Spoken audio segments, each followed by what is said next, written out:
a nombre del Grupo Parlamentario de Movimiento Ciudadano.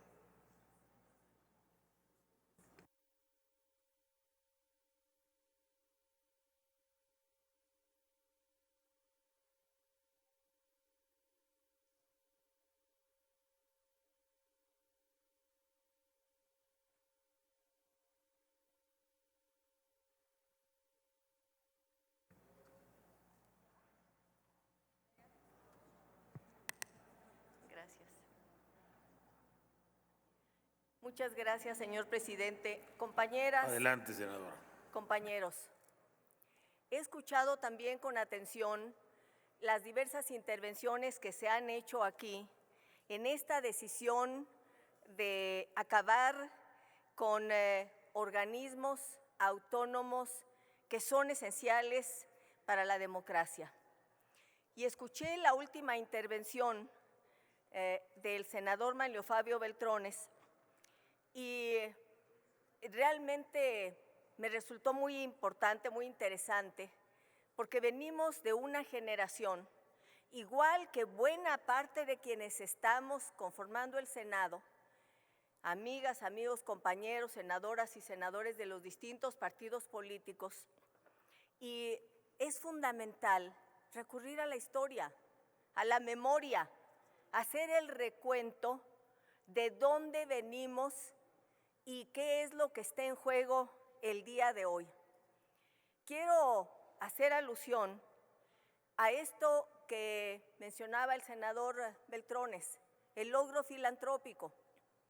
Este concepto fue acuñado por Octavio Paz y se refería a ese Estado mexicano en donde encabezaba un partido político, le llamábamos el sistema de partido de Estado, porque se confundía el Estado con el partido.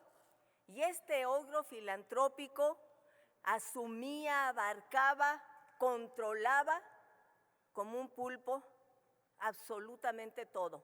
Era irrespirable. ¿Qué fue lo que pasó desde finales de los años 70, los años 80?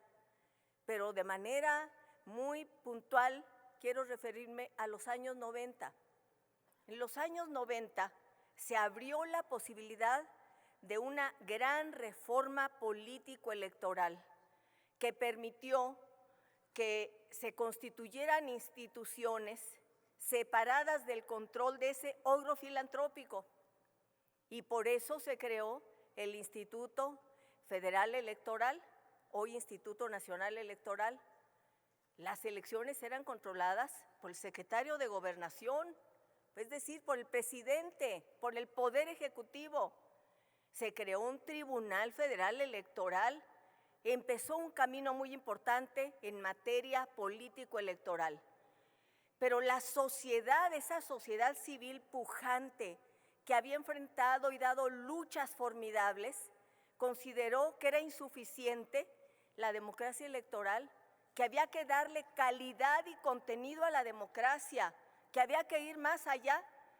Y un asunto esencial era el garantizar la información pública, porque veníamos de la etapa, y aquí muchas compañeras y compañeros, estimadas y estimados amigos muy queridos que están aquí recordarán, la época en que no se sabía del manejo de los recursos porque existía lo que se llamaba, incluso públicamente, había el descaro de decirlo así, la partida secreta. La partida secreta, compañeras y compañeros. Y entonces se empezó a plantear que se tenía que transparentar y que era un derecho ciudadano de las ciudadanas y los ciudadanos no solo acudir a votar y elegir libremente a sus representantes populares, sino ser ciudadanas y ciudadanos de tiempo completo, ciudadanas y ciudadanos que tuvieran acceso y control de la acción del gobierno, no solo desde el poder legislativo, sino también desde la propia sociedad, que se pudiera controlar el uso de los recursos, saber en qué se gastaba, cómo se gastaba, y también protección de datos personales. La primera iniciativa sobre esta materia la presentó un representante popular, senador del Partido de la Revolución Democrática, que fue un actor fundamental en esa transición democrática. Y luego el Grupo Oaxaca, que lo que se proponía inicialmente era el garantizar modulación para que se respetara el derecho a la información que daban los medios de comunicación, la prensa. Pero en los debates se llegó a la conclusión de que había que ir más allá, porque desde la sociedad civil, y yo recuerdo con mucha claridad en estos momentos al Grupo 20 Compromisos por la Democracia, lo que se puso en el centro era la necesidad de garantizar con mecanismos precisos la rendición de cuentas. Accountability, que era el concepto inglés que partió además en esa tradición democrática para quitarle el manejo opaco de los recursos al soberano y para que empezara el Parlamento, ahí empezó la rendición de cuentas desde el Parlamento inglés, a obligar a que el rey, a que el soberano tuviera que rendir cuentas de los recursos que utilizaba. Y la democracia, la sociedad democrática de nuestro país retomó esto y dijo: en México requerimos ciudadanía mayor de edad, que tenga acceso a todos sus derechos, incluyendo acabar con la partida secreta y rendición de cuentas, que se acabe la opacidad. Por eso el Grupo Oaxaca dio un salto y empezó a cabildear cómo presentar una iniciativa que garantizara un órgano autónomo, separado del logro filantrópico, de ese pulpo que controlaba todo. Y el Grupo Oaxaca llegó con los dirigentes de los distintos partidos políticos, llegó al Congreso. Yo era presidenta nacional del PRD, llegaron a buscarme. ¿Saben quiénes formaban parte de ese Grupo Oaxaca? Impulsores de esa creación de ese organismo autónomo. Solo voy a mencionar unos cuantos. Estaba Granados Chapa, estaba por la jornada Genaro Villamil, participaba Heréndira Cruz Villegas, que ahora es la consejera jurídica de la jefa de gobierno Clara Brugada. Estaba Jaime Cárdenas, el doctor Jaime Cárdenas. Y en la Cámara de Diputados impulsamos una iniciativa de reformas en diálogo con el Grupo Oaxaca y con la sociedad civil, el Partido de la Revolución Democrática, el PT, Partido del Trabajo, y también Convergencia por la Democracia y el PRI.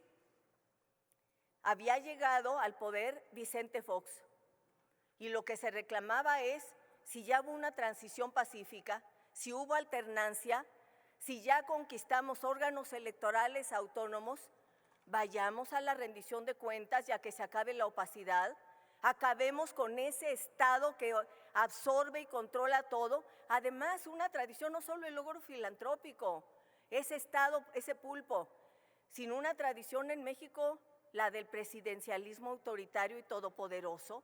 Dijimos, se acabó, hay que acabar con eso. El presidente Fox, consciente de que había esto, y además él había estado en contacto con organizaciones de sociedad civil, creó un grupo para preparar su propia iniciativa. Y quiero decirles, compartirles, compañeras, compañeros, porque hay historia, que el día 30 de noviembre de 2001 en la noche envió su propia iniciativa el presidente Fox. El Grupo Oaxaca y la oposición lo interpretaron como un intento de albazo. ¿Por qué razón? Porque se planteaba en ese proyecto que presentó el presidente Fox que la Secretaría de la Contraloría, como se le llamaba entonces, a la Secretaría de lo que ahora sería la Función Pública y ahora de la Anticorrupción, que la Secretaría de la Contraloría creara una instancia para dar acceso a la información, y el Grupo Oaxaca y la oposición dijeron no, es inaceptable que el gobierno sea juez y parte, es inaceptable, porque si esa oficina que va a dar información está en el propio gobierno, no se va a garantizar el acceso a la información, se requiere autonomía. Y el PAN, que no tenía mayoría, aunque había ganado la presidencia de la República, y también no tener la mayoría absoluta en la democracia tiene sus ventajas, se tuvo que sentar a negociar. ¿Y saben quién por el PRD negoció esa ley que creó el Instituto Federal de Acceso a la Información, que después se convirtió en Instituto Nacional de Acceso a la Información? Martí Batres, porque él era el que encabezaba la batalla en la Cámara de Diputados. Y por el PRI, Beatriz Paredes. Y se sentaron con el equipo negociador de Vicente Fox, donde estaba Santiago Krill. Y finalmente se creó el Instituto Nacional de Acceso a la Información y posteriormente, 2015, de Protección de Datos Personales, tan importante. Yo hago este relato, compañeras y compañeros, porque el Instituto Nacional de Acceso a la Información puede tener todos los defectos que se quieran, senadora. todos, pero lo que no puede ser es que desaparezca un órgano autónomo que nos costó tantas luchas y tanto esfuerzo a tantos mexicanos para crear un Estado democrático. No puede ser. Yo me siento, y concluyo con esto, agraviada y triste personalmente. Me resulta inconcebible. No puedo ni dormir de la tristeza. Nos costó mucho. Y ahora se dice la Secretaría de… Concluyo, Anticorrupción absorberá esto. No, no puede ser juez y parte. Hará su mejor esfuerzo la secretaria Buenrostro. Ya hablamos bien de ella, votamos por ella. Pero las facultades de autonomía son las que tenemos que defender, compañeras y compañeros. Yo les hago un llamado a su propia historia. Gracias. Gracias, senadora.